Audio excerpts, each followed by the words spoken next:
What is up, you guys? I know it has been a while since I have made one of these whatever happened to videos, but today I feel inspired. I am all done with school, like for real. Master's degree in hand and everything. I feel good, I feel motivated, and I want to get back to uploading to this channel regularly. So today I wanted to go back in time and carry on a long forgotten series of this channel. And don't worry, if you have not been keeping up, you do not need to go back and watch my older videos. In fact, please don't. They are not very good. Today, I wanted to take a look at the basketball career of Ming, one of the tallest professional basketball players to ever walk the earth. And I want to ask the question, what has happened to his NBA career? Before we get going, please like the video. It helps me out way more than you guys realize. Now, let us get started.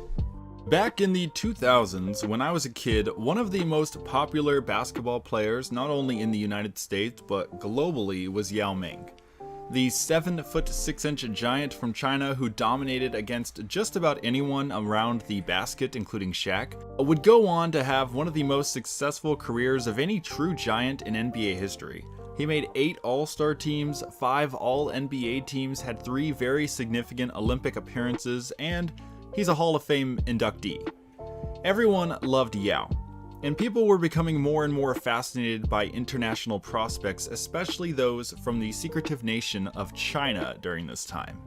This takes us to the story of Mingming, a fellow Chinese basketball player who, for a brief time, right in the middle of Yao mania, also became quite popular.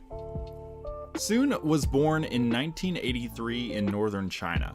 Not a lot is known about his childhood, unfortunately, as is the story with most Chinese athletes. However, what is known is that he has 2 siblings, a brother and a sister. This is interesting because during the 80s, when these 3 would have been growing up, China was enforcing the one-child policy, a now well understood to be flawed method of regulating the country's rapid population growth. There were financial punishments to families with multiple children in order to discourage the behavior. As a result of this, I imagine Sun's family growing up was not well off financially, which also explains why he never took up playing basketball until he was 15 years old. By this point standing 6'7", which is pretty tall. Again, I want to reiterate that we do not know anything about his teenage years in China, not with regards to basketball or his education. But what is well known is that in 2005, the now 22-year-old, approaching 7'9" Sun, would move across the ocean with the intent of playing professional basketball. He was a spectacle thanks to his unnatural size. That's about it. Sun was slow, he lacked endurance, and despite being as massive as he was rather weak inside. He really did not offer anything of use to an NBA team. But this was when Yao Ming was incredibly popular, so a lot of people, especially NBA teams, were interested in at least seeing what he could do. He would participate in one tryout with the LA Lakers. Thanks to this, my title for this video is not technically a lie. Unsurprisingly, Sun would not be drafted in 2005, so he had to turn his focus to some other route to a pro career. One good thing that did come of Sun's brief tenure around the NBA was people took notice to his story. 7'9" is not natural for very good reason. When Sun was a 6'7" 15-year-old, it was not crazy. Fun fact, my little brother was that tall at that age. But what is crazy is the growth spurt he experienced between age 15 and 22, where he grew 14 inches. This was a result of a tumor on his pituitary gland resulting in acromegaly. Often, people discussing Sun's story will mistake this with gigantism. If you are curious, gigantism is characterized by a person growing rapidly as a child and eventually into adulthood due to a similar issue. Acromegaly is characterized as later rapid growth. So, Sun had acromegaly, not gigantism. Either way, neither are good for long-term survival. The minor fame and fortune that would come to Sun around 2005 did thankfully result in him putting together enough funds for his life-saving surgery to fix this problem. From here, you may be a little confused because a lot of sources will list Soon's history out of order, but what happened after going undrafted in 2005 and after his surgery is he would attend Ventura Community College in California. So even though he was ineligible to play college basketball, thanks to him having already got an agent and having already entered the NBA draft, he tried anyways for some reason. Unsurprisingly, he would only appear in a single preseason game, putting up 4 points, a rebound, and an assist before being deemed ineligible. He would say after the game, "It's my first game and also my last game. I really liked how the crowd came out. There were a lot of people who were cheering for me. It was really nice." After this, Soon finished the semester, then left to continue his career as a basketball player in any way he could. Not a lot is known exactly of the order of events from here, but what we do know is that Soon would play semi-pro basketball for a variety of teams around North America, often being signed as a spectacle to boost ticket sales more so than as a true basketball talent. Soon made stops in the United States Basketball League, the American Basketball Association, and the International Basketball League in 2006. Then in 2007, he was drafted by the Harlem Globetrotters. This is an entertainment basketball team that more so acts as comedy and theater than as a real basketball team.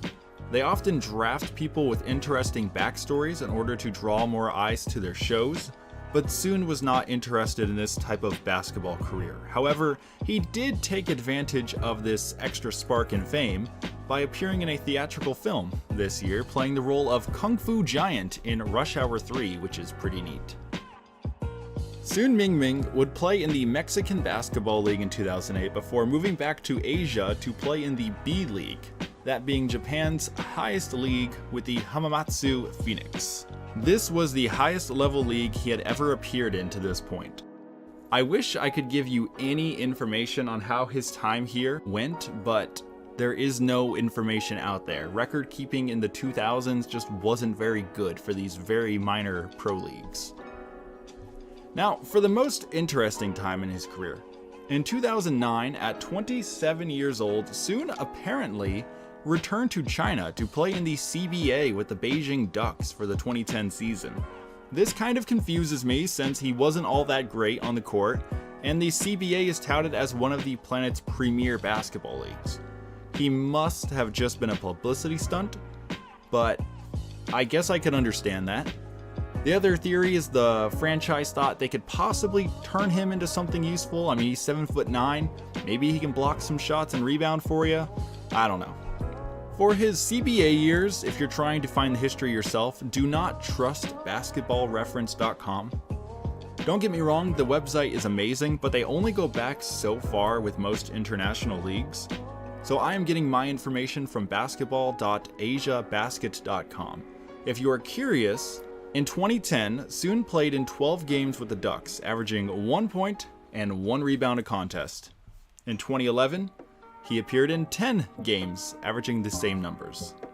Then in 2012, he played twice. One of these games, he had a career high of 4 points and 9 rebounds. How long exactly he stuck around with Beijing is another mystery at this point. The 2 games in 2012 were his last played of his career, there's no denying that, but Soon did appear on the team's roster in 2013.